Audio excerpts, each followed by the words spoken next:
నమస్తే welcome to special focus. చెప్పకుండా కొడితే దాన్ని దొంగ దెబ్బ అంటారు. అదే చెప్పి కొడితే అది దమ్మంటే. కానీ అందులో కూడా చిన్న ట్విస్ట్, సస్పెన్స్. ఎప్పుడు ఎక్కడ ఎలా అనేది శత్రువుకు తెలియదు. ఒక్కటి మాత్రం క్లారిటీ, గ్యారంటీ. పహల్గాం దాడికి ప్రతీకార చర్య ఊహించని రేంజ్లో ఉండబోతోంది. ఇది పాకిస్తాన్కు బాగా తెలుసు. అందుకే వెన్నులో వణుకుతో కంటి మీద కునుకు వేయడం మానేసింది. ప్రధాని మోదీ వరుస భేటీలతో పాక్కు ఓ పక్క తడిచిపోతోంది, మరో పక్క అయోమయం అలుముకుంటోంది. ఏ క్షణాన్నైనా అటాక్ ఉండొచ్చని మాత్రం బాగా అర్థమైంది. కానీ తిరిగి ప్రతిఘటించడం ఎలా అనేది ఆ దేశానికి పెద్ద ప్రశ్న. ఇది అర్థం కాక జుట్టు పీక్కుంటోంది పాక్.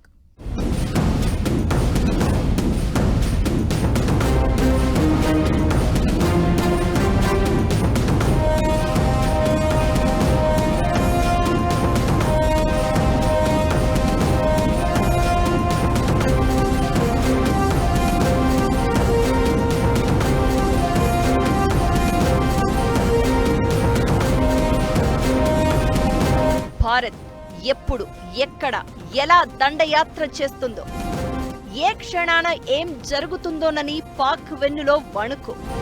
మోదీ వరుస భేటీలతో అయోమయంలో దాయాది దేశం. ప్రతీకార చర్య ఉంటుందని ఊహించిన పాక్ ఏ క్షణాన్నైనా అటాక్స్ జరగొచ్చని డిసైడ్. బిక్కుబిక్కుమంటూనే యుద్ధ సన్నాహాలకు ప్రిపరేషన్. 2019 ఫిబ్రవరి 14 గుర్తుందా? జమ్మూ కశ్మీర్ పుల్వామా దగ్గర జాతీయ రహదారిపై ఉగ్రవాదులు ఆత్మాహుతి దాడికి తెగబడ్డారు.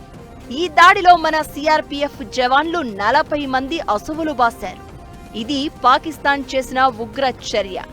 దీనికి రియాక్షన్ అప్పుడు ఊహించలేదు. 2 వారాల్లోనే చాలా తీవ్రంగా భారత్ స్పందించింది. 2019 ఫిబ్రవరి 26న పాకిస్తాన్ బాలాకోట్లో జైషే మహ్మద్ ఉగ్రవాద సంస్థ శిక్షణ శిబిరాలపై మెరుపు దాడులతో 300 నుంచి 350 మంది ఉగ్రవాదుల్ని ఖతం చేసింది ఇండియా. 12 మిరాజ్ 2000 యుద్ధ విమానాలు ఈ దాడిలో పాల్గొన్నాయి.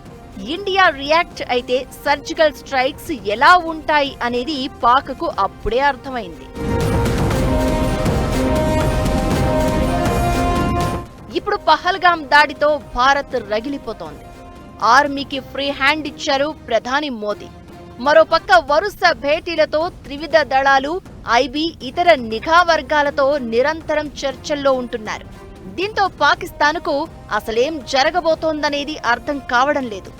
ఆర్మీకి ఫ్రీ హ్యాండ్ ఇవ్వడమంటే మీ ఇష్టం, ఏమైనా చెయ్యండి, మీకు ప్రభుత్వం నుంచి అన్ని విధాలుగా సహాయ సహకారాలుంటాయి అని త్రివిధ దళాలకు గ్రీన్ సిగ్నల్ ఇచ్చినట్లే. ఇండియా ప్రతీకార ప్లాన్ చాలా పెద్ద రేంజ్లో ఉందన్న సంగతి శత్రు దేశానికి బాగా తెలుసు. కానీ డేట్ తెలియదు, టైం తెలియదు, ఎప్పుడు ఎలా ఏం చేయబోతోందన్నది మాత్రం సస్పెన్స్. అందుకే క్షణ క్షణం బిక్కుబిక్కుమంటోంది పాక్. మరోపక్క తనకున్న ఆర్మీని సరిహద్దుల్లో మోహరిస్తూ భారత్ ఇచ్చే రియాక్షన్ను కాచుకోవడానికి సన్నద్ధమవుతోంది.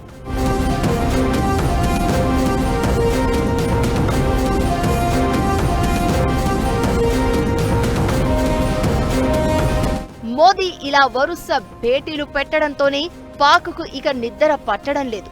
ప్రతి దాడి జరగబోతోందన్నది కన్ఫర్మ్ చేసుకున్న పాకిస్తాన్ అది ఏ రూపంలో అనేది ఊహించలేకపోతోంది. ఇలా మానసికంగా కూడా పాక్ కృంగిపోయే పరిస్థితి వచ్చింది. ప్రధానంగా పంజాబ్, పీఓకే, ఎల్ఓసీలోని కీలక ప్రాంతాల్లో పాకిస్తాన్ యుద్ధ సన్నాహాలు మొదలుపెట్టింది. F-16, J-17 advanced air క్రాఫ్ట్లతో Bharat నుంచి ఎదురయ్యే ముప్పును కనిపెట్టుకుని కూర్చుంది.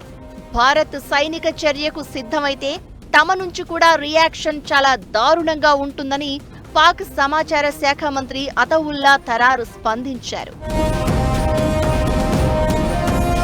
పుల్వామా దాడికి సర్జికల్ స్ట్రైక్ రియాక్షన్ను పాక్ ఊహించలేదు.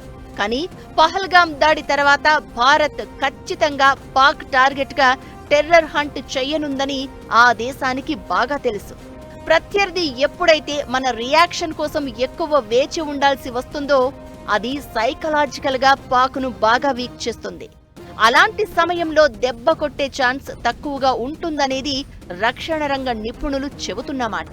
కానీ perfect plan, operation execution, strategical defence ఇలా అన్ని విధాలుగా ఇండియన్ ఆర్మీ సిద్ధమవుతోంది.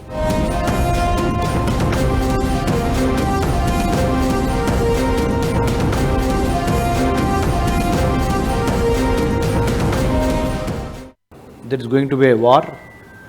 ముఖ్యంగా క్యాబినెట్ కమిటీ ఆన్ సెక్యూరిటీ, భారత జాతీయ భద్రత గురించి ఒక సమీక్షా సమావేశం జరిగింది. ప్రధానమంత్రి Modi garu and national security advisor garu and many others that we can see, army, navy, air force chief, combined defence staff. So టెర్రరిజాన్ని ఎట్టి పరిస్థితుల్లో సహించేది లేదు. పాక్ ఆక్రమిత కాశ్మీర్లో ఉన్న ఉగ్రవాద సంస్థలతో పాటు ముఖ్యంగా all the important vital installations ఎక్కడైతే fundamental terror elements are ruling the roost, India is determined as a country, as a nation, one agenda and one jhanda. That is the mantra now. Pak భూభాగంలోకి భారత ఆర్మీ వెళ్లడం, దాడులకు తెగబడడం అయితే ఖాయంగానే కనపడుతోంది. కానీ ఎప్పుడు, ఎక్కడ, ఎలా అనేది మాత్రం అంతు చిక్కడం లేదు. దీంతో పాకిస్తాన్కు బుర్రలో నరాలు చిట్లిపోతున్నాయి. ఏం చేస్తారోనన్న టెన్షన్తో పిచ్చెక్కిపోతోంది. తమ దగ్గరున్న న్యూక్లియర్ వెపన్స్ ను టెస్ట్ చేసుకునే ఏర్పాట్లలో పాక్ ఉందని అంటున్నారు. పీఓకే సహా కీలక ప్రాంతాల్లో భారత్ దాడులకు దిగితే అడ్డుకోవడానికే రెడీ అవుతోంది. భారత్ వెనకడుగు వెయ్యదని పాక్కు తెలుసు. అప్పుడు తమ దగ్గరున్న ప్రమాదకర ఆయుధాలను బయటకు తీసి ప్రయోగించి భారత్ను కట్టడి చేయొచ్చన్న ప్లాన్లో దాయాది దేశం ఉన్నట్లు తెలుస్తోంది.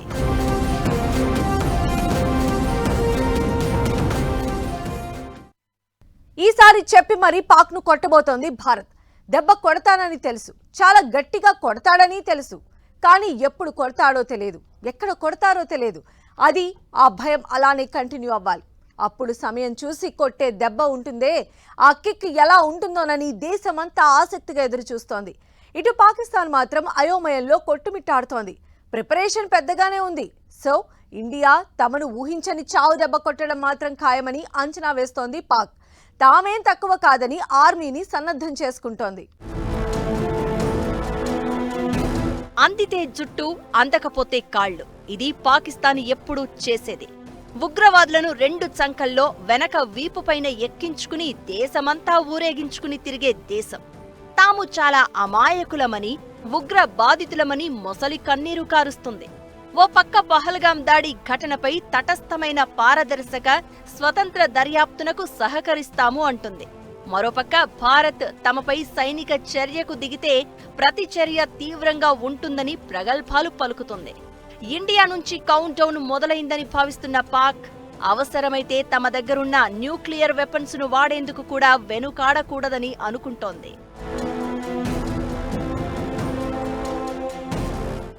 పాకిస్తాన్కు మన దేశంలో కోవర్టులు, ఇన్ఫార్మర్లు చాలా మందే ఉన్నారు. అందుకే ఉగ్ర దాడుల్ని చేయగలుగుతోంది. అలా పై చేయి సాధించాలని చూస్తోంది. కానీ పహల్గాం దాడికి ప్రతీకారం ఎలా ఉంటుందో మోదీ పిక్చర్ క్లియర్ గా చెప్పేశారు. ఊహకు అందని విధంగా ప్రపంచమంతా తిరిగి చూసేలా పాకిస్తాన్కు బుద్ధి చెబుతామని అన్నారు. మోదీ తీవ్ర హెచ్చరికలు, ఢిల్లీ పరిణామాలను నిశితంగా గమనిస్తున్న పాకిస్తాన్ తన సైనిక దళాలకు సెలవుల్ని రద్దు చేసింది. భారత సరిహద్దు వెంబడి బలగాలను భారీగానే మోహరిస్తోంది. పీఓకేలోని స్కార్దు, పెన్సీ, స్వాత్ వైమానిక స్థావరాలను యాక్టివేట్ చేసింది. ఫైటర్ జెట్లను దక్షిణాది స్థావరాల నుంచి ఉత్తరాన ఉన్న లాహోర్, రావల్పిండి సమీపంలోని స్థావరాలకు తరలించింది. పాకిస్తాన్ రైల్వే స్టేషన్లు సైన్యం నియంత్రణలోకి వెళ్లాయి. అన్ని రైల్వే స్టేషన్లలో సైనిక డెస్కులు ఏర్పాటు చేశారు. ట్యాంకులు, భారీ ఆయుధాలు, సైనిక సామగ్రిని రవాణా చేసేందుకు రైల్వే లాజిస్టిక్స్ ను అందుబాటులోకి తెచ్చారు. అణ్వాయుధాలను ఉపయోగించే అవకాశముందని సూచించారు పాక్ రక్షణ మంత్రి ఖవాజా ముహమ్మద్ ఆసిఫ్. విల్తో, ఒక స్కిల్తో then we must go for the kill and take care of the country's border security and internal security as well. I think Pakistan is scared, భయపడుతుంది పాకిస్తాన్ను. అందుకనే చాలామంది వాళ్ళ ఆర్మీలో జవాన్లు కూడా రాజీనామా చేసి పారిపోతున్న పరిస్థితి. I think he has gone out of the country or he fled from the country, from Pakistan. Only God knows. So people are, especially మన భారతీయులు ఒక తాటి మీదకి వచ్చాం. జాతీయ భద్రత కోసం, జాతి రక్షణ కోసం మనందరము సామం, దానం, భేదం ఇప్పటి వరకు వాడాము. ఇక దండం వాడబోతున్నాము. అధఃపాతాళానికి, ఉగ్రవాదాన్ని తొక్కే వరకు విశ్రమించేది లేదని ప్రతినపూని ముందరకెళ్లాల్సిన అవసరము ఎంతైనా ఉన్నది. పాకిస్తాన్ వైమానిక దళం అరేబియన్ సముద్రంలో నీళ్లపై నుంచి భూమిపైకి క్షిపణి పరీక్షకు సన్నాహాలు చేసింది. బలూచిస్తాన్, క్వెట్టా లాజిస్టిక్ ఏరియా, సైనిక పౌర ఆసుపత్రులను రిజర్వ్ చేయమని ఆదేశించింది. చైనా, టర్కీ, ఖతార్లను సాయం కోరుతోంది.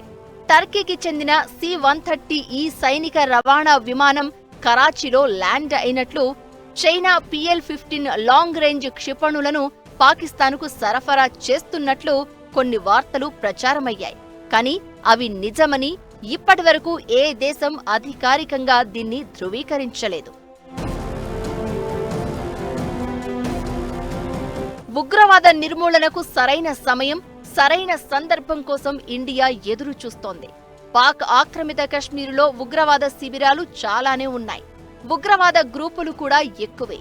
భారత్ నుంచి యుద్ధ సంకేతాలు వెలువడుతూ ఉండడంతో ముందుగానే టెర్రర్ మూకలు తలదాచుకున్న శిబిరాల్ని వదిలి బిచాణా ఎత్తేశాయి.